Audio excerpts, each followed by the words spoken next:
Many of you might have heard of or are thinking to collect One Piece cards, but don't know where to start. Well, it may be confusing for newcomers, or even frustrating at some point. But don't worry, this might be the video just for you. Hello Internet and welcome to my channel, TCG Monkey here. In this video we'll go through almost everything that was released up to this point and the many ways in which you can start your One Piece cards collection, whatever your budget may be. Let's start with a little bit of information about the One Piece card game.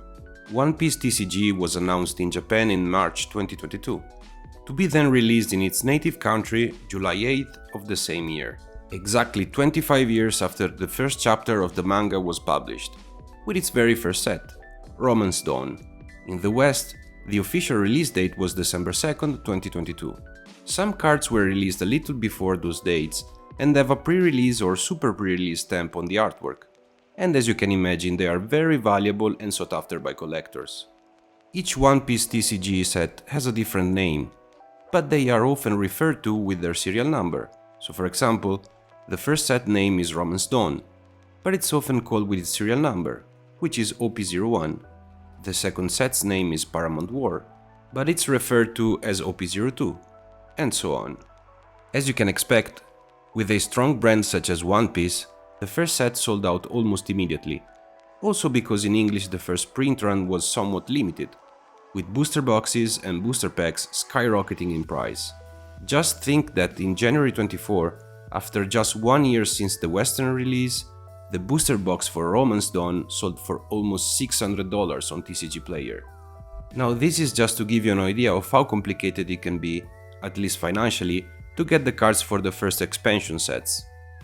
Besides expansion sets, Bandai, the company behind One Piece TCG, released cards in other ways, such as gift collections, promo cards, double packs, and starter decks, all of which have different cards with different artworks from the ones of the main sets. So how do you start collecting in this very chaotic situation? Well, there isn't a straight answer to this, but there are several different pathways. Depending on your specific collecting goals and the budget that you are willing to spend on One Piece cards, each person has a different starting point. First of all, you need to figure out in which language you want to collect your cards, and you basically have two choices: English or Japanese. If you're not playing the game competitively, but your interest is for pure collection, I would suggest collecting Japanese cards. They are much cheaper than their English counterpart, either for singles, booster boxes and booster packs, and you would collect them in their original language, which is cool. Now that you have chosen the language in which you will collect the cards, let's go through some ways you can collect them. In my opinion, the easiest way to start collecting One Piece cards is by completing each base set released. But first, what do I mean by base set? Each set has a defined card numbering that you can see on the bottom right corner of every card. For example, the first set has a card numbering from 1 to 121, but the total number of cards that you can find in the set is 156. This is because there are 35 alternate versions of the normal cards. These special cards, unlike the other card games such as Pokemon, do not have a number that exceeds the regular set numbering, but have the same serial number of the card they derive from. So you can have 2 or more cards with the same serial number. Let's take this Leader Zoro. You could find the normal leader card or its alternate version, which is way more pricey. Both of them have the same serial number. So by base set I mean all the cards of the regular set numbering. In the case of Romance Dawn, from OP01001, which is Leader Zoro, to OP01121, which is Secret Rare Yamato. This way of collecting is easy because most of the cards are commons or uncommons, thus pretty easy to find both in booster packs and on the market, and are also very cheap for the same reason. Most commons, uncommons and rare cards cost from a few cents to $1. Super rares rarely go over $3 to $4, while secret rares might be a little more expensive, but there are only 2 of them in each set. I started collecting One Piece cards in this way, and to complete the first base set in Japanese I spent less than $30. Another way to start your collection might be to collect all the cards of your favorite character. This might be expensive because many characters have several alternate art cards that, as I said before, might be very expensive.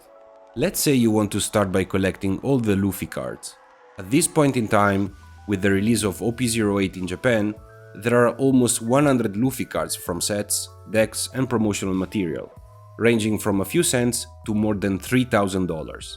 You could also choose to collect all the cards of your favorite artists, that you can check on the top right edge of the card. The cards with no artist name either come from the anime, pages of the manga, or from Oda himself. For example, I like the style of Nakamaru, whose artworks are funny and cartoonish, and far from the realism of another artist, Hayaken Sarena, who made amazing illustrations, especially for the antagonists of the series. As always, if you find this video interesting, I kindly ask you to like and subscribe. This will help the channel to grow and to bring you better content. Thank you! If you also are into the competitive side of the One Piece card game, you might start by collecting tournament exclusive cards and all the decks that were released. Each deck has a number of exclusive cards and artworks that you cannot find in any set or promotional material, so filling your shelves with deck boxes and binders with every deck card could be a nice way to start. If you are lucky and have a substantial budget, but you don't like the idea to have multiple binders around, you could just collect all the alternative arts, including special rares and manga rares. Or if you're a fan of the manga, you could collect all the alternative Dawn cards, which have holographic artworks taken from the manga. As you can see, there are many ways to start collecting One Piece cards, and anyone can do it regardless of their budget. If you started collecting in other ways, please let me know in the comments down below, as the stories you share might help new people to get into the game. Now we need to face another question. How do I look at the cards, sets or decks that were released over the years? And how do I buy the singles? First of all, you could look at the official One Piece card game website. Going on the card list section in the top right corner, you can see all the existing cards for each expansion. But unfortunately, on this website you cannot buy single cards. Another website that can be used as a database to look at all the cards where you can also purchase them is TCG Player. This is probably the most famous card marketplace and has everything you need to know about the cards you're looking for, including a very extensive filter. The only flaw, if you can define this as a flaw, is that you can only find cards in English. If you're collecting Japanese, I would suggest you to go on Card Trader, that also has a wide selection of cards and gives you the possibility to purchase cards in Japanese as well as in English. There are many other websites you can use to buy One Piece cards, also depending on where you are located, but I think I will make another video on this topic. Let me know if this might be interesting for you. So that was it for today's video. Thank you for watching up to this point and see you next time. TCG Monkey out.